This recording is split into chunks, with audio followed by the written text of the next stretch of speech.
반갑습니다, 여러분. 모부입니다. 오늘 이야기할 주제는 감정의 중요성입니다.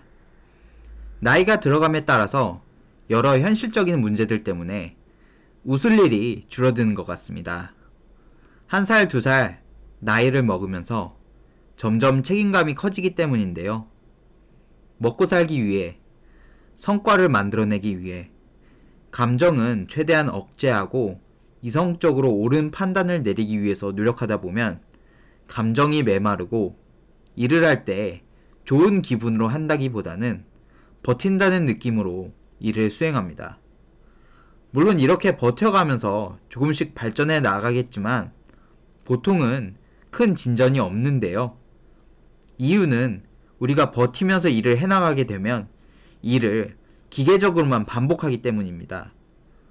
이러한 반복은 우리에게 권태감을 주고 문제 상황을 보더라도 그것을 인지하지도 못하게 만듭니다.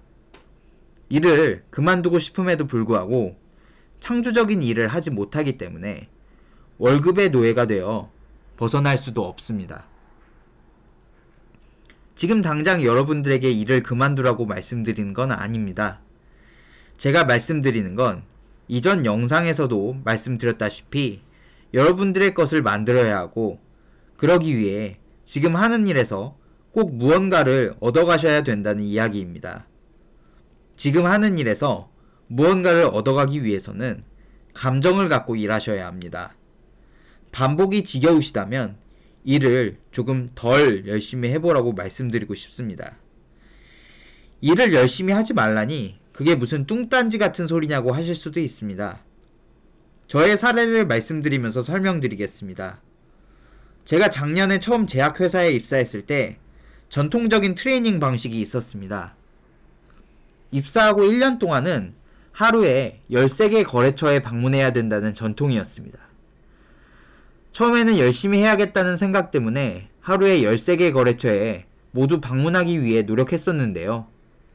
문제는 저는 그 당시에 아무것도 몰랐기 때문에 거래처에 방문하더라도 고객들과 의미 있는 커뮤니케이션을 할 수가 없었습니다.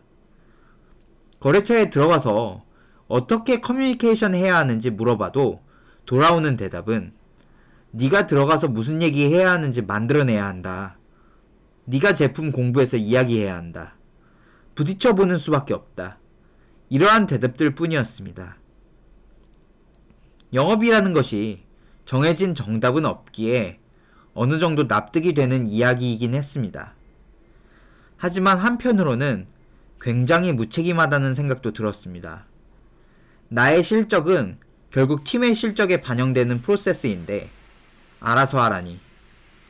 거기다 거래처는 13개까지 다 방문하라고 하니까 몸과 마음이 모두 지쳐갔습니다.